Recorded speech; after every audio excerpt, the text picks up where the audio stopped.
Hello everybody, this is the Texas Roadrunner. Today we are going to go ahead and look at what a modern hobo, or myself specifically, since everybody is different, we're going to go ahead and look at not only the E.D.C gear in this video, but in the next video we're also going to go ahead and look at all the stuff I carry. Everything from the pack that I use, to the different types of cooking stuff, my tent, the tarps we use, everything I use you will be able to see it in the next two videos that we're doing. This one and the next one. So let's get going.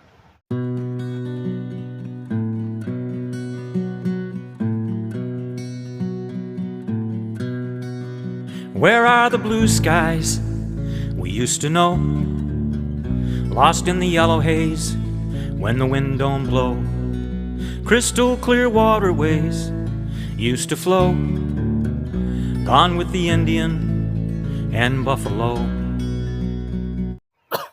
Now, in this video specifically, we're going to go ahead and look at two different things. My E.D.C stuff, for those who don't know, that's called everyday carry.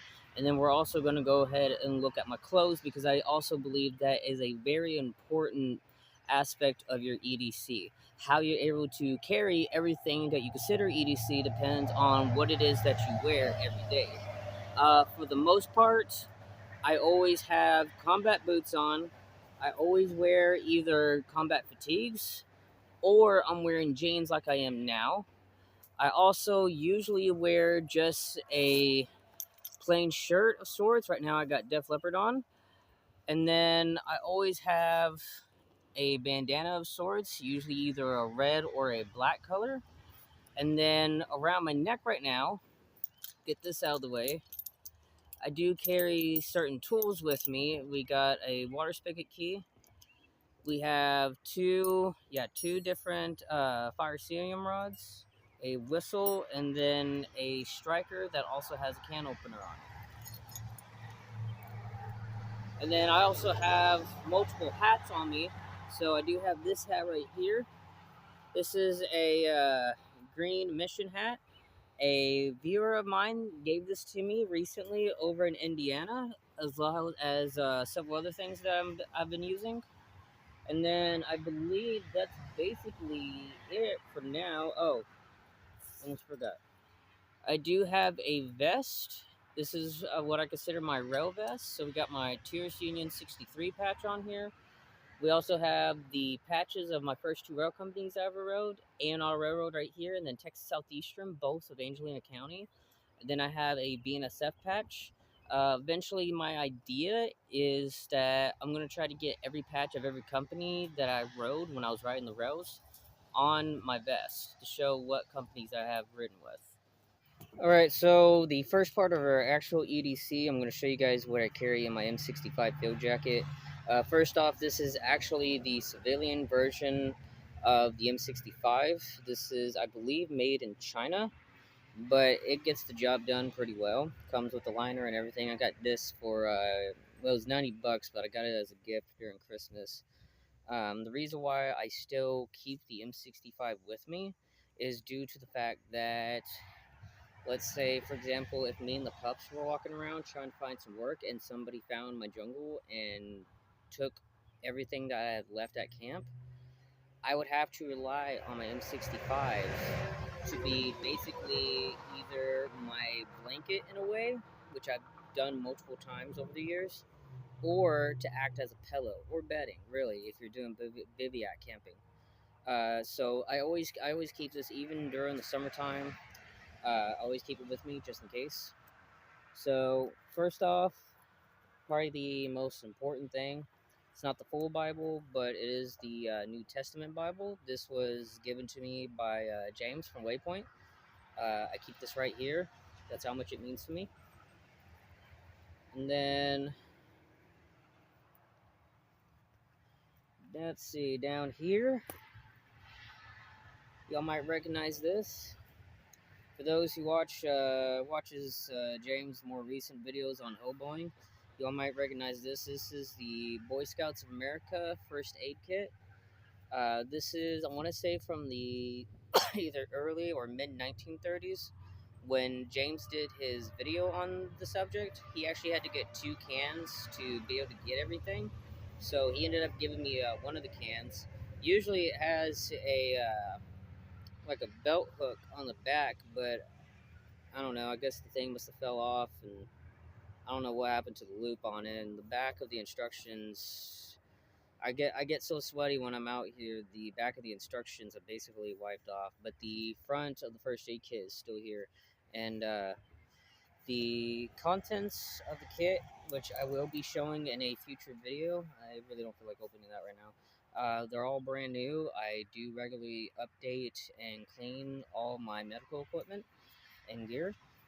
The second best part about this is the fact that even though it's probably not the best thing to use it for, in a pinch it actually helps. I've used the tin, I'm sorry, the cap of the tin as a cup when I did James's Phase 2 survival class, which, by the way, I recommend y'all taking that.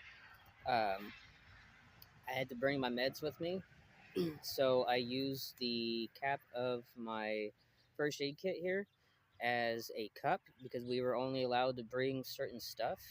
So this is what I was using to take my meds. And then over here is really just miscellaneous stuff. I do carry a tie out for my dogs in case we're doing a job somewhere where I can bring them. I also have multiple USB port when I'm charging my stuff. I'm only down to like one power box or whatever. What else I got down here? Oh, from foraging and such, I found that here in Iowa, especially northern Iowa, they have at the Walmarts in the surrounding area, they have a lot of crabapple trees.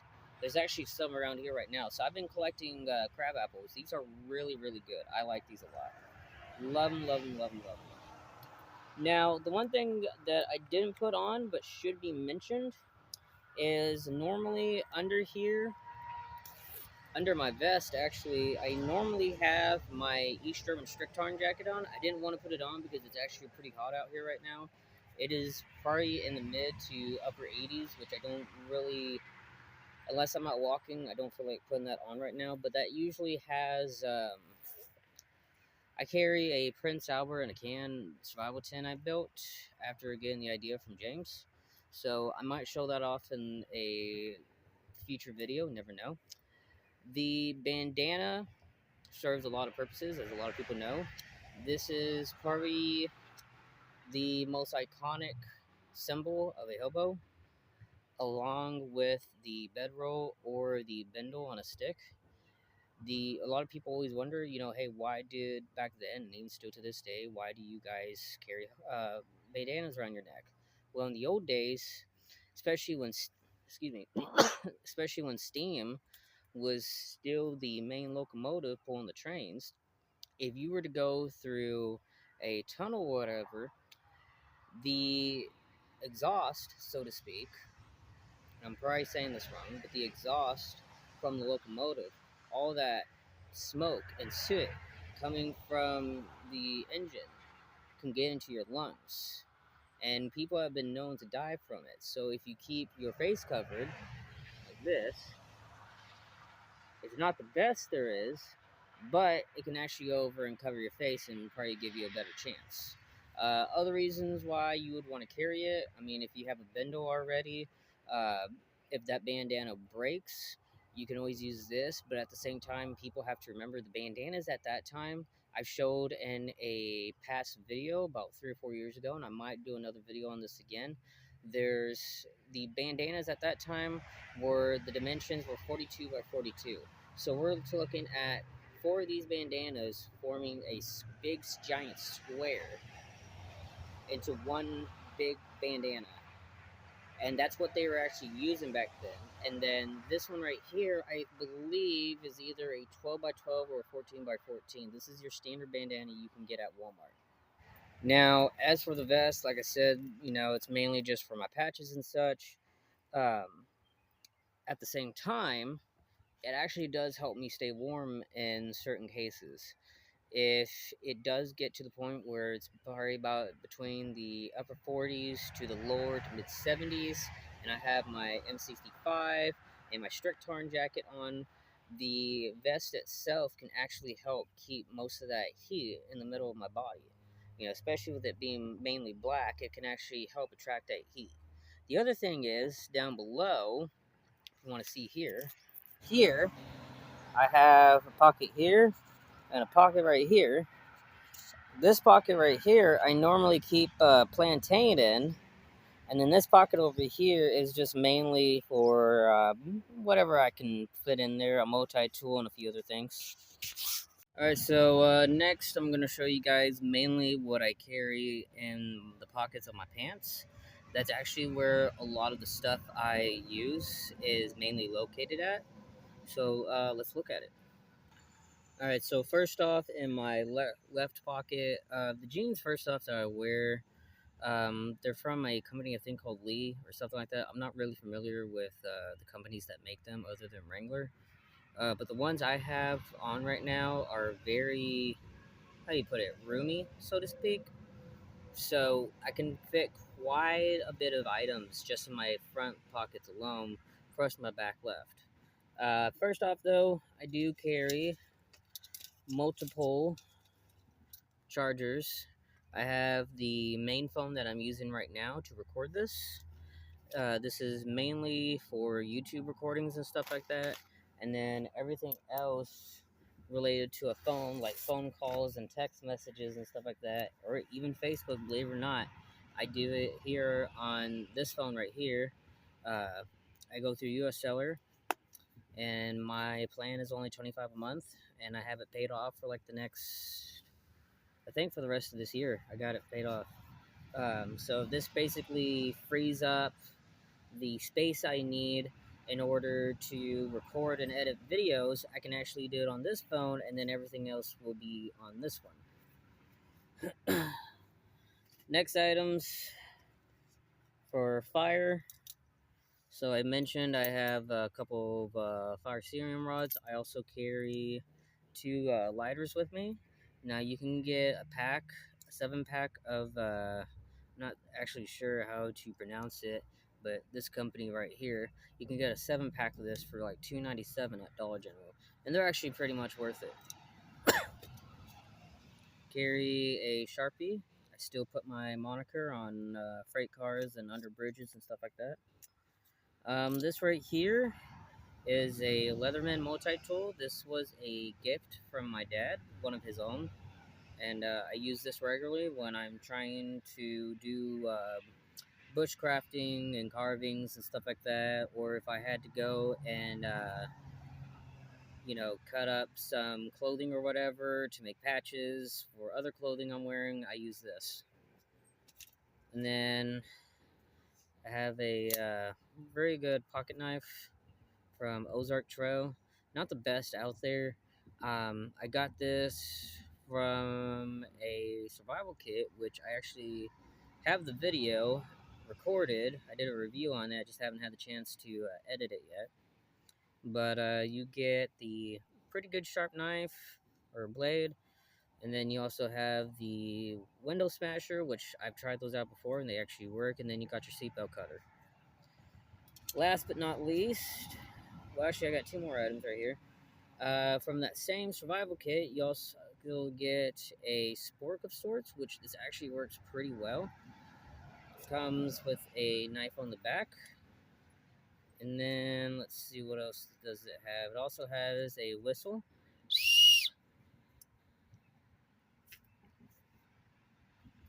And then, the very last thing, this is one of my two battery banks. The other one is my LED flashlight that I found under a bridge back about a little over a year ago over in Oklahoma, just sitting there.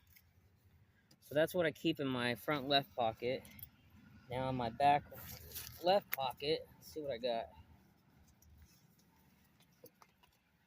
I do keep spare cordage with me of different kinds. I always find rope on the side of the road of the highway.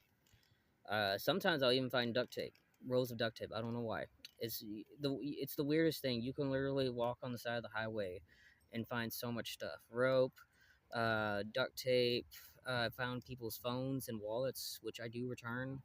I find all different stuff. But I do find paracord and rope on the side of the road, and I do collect it because rope seems to be the one thing I'm always going through for some reason. And then I do carry a emergency blanket. Um, Honestly, I'm not really fond of these, mainly due to the fact that the way they are brought to people, it's not really how it should be used. So, in other words, people are using these wrong, in my opinion, and I believe, I want to say it's either in Finland or Norway, somewhere in the Nordic countries, this is actually banned, if I remember correctly. Or at least they don't allow it to be sold in stores because people use these wrong, and then the next thing you know, you're gonna die from hypothermia anyways or hypothermia because you're not using these right. Now, I'm not against using these completely. I honestly believe what you should use this for is probably actually part of your shelter instead of just wrapping it around you. Have it a part of your shelter and then get a fire going, and you would probably get better heat reflected back to you anyways, because I mean, if you're already wet and cold, especially if you're in the middle of the snow or a bad rainstorm, it's the middle of winter, I don't see this really helping. Oh, let's see what else. We have this right here. So this is one of those stainless steel cups that you can get from Walmart. I've had this one for a couple years. One of them fell off because this piece is coming apart right there, and then the other one's on my belt. I've used this mainly for coffee and for eating breakfast and lunch and stuff like that. Um, Nothing really special, but I mean, I've had it for a while. I like it pretty much. And then, oh, we gotta get that right. There we go. Then we have my hunting knife.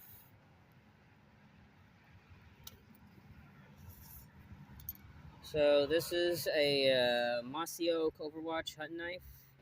Now this plus my combat boots, I got together for $20, and the knife itself came with two fire serum rods, which actually, where is it? This is one of them, and the other one I keep on the sheath of my knife. But this I've used mainly for cutting up wood, trying to cut branches off. Uh, you know, I hate to say it, it does keep people away to an extent. You know, I don't like scaring people, but there have been some instances where it's been needed. I've never had to bring it out on people. I don't want to, but you know, people are going to see that and maybe not mess with you, especially when you got two crazy dogs over there. And then, last but definitely not least, if I can pull it out, y'all might recognize that. If you don't, this was Xena's collar for so many years. I keep this on. I keep it on my belt. Keep it on me at all times, everywhere I go.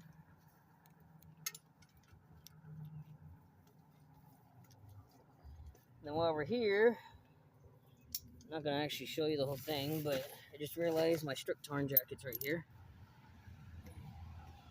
Can y'all believe I've been using this plus my strict tarn tarp for the past 6 years now? That's pretty long for me. Okay, so in my strict tarn jacket, might as well bring it up since we're here. I do have more rope that I carry. Again, I find this stuff on the side of the road all the time. What else we got?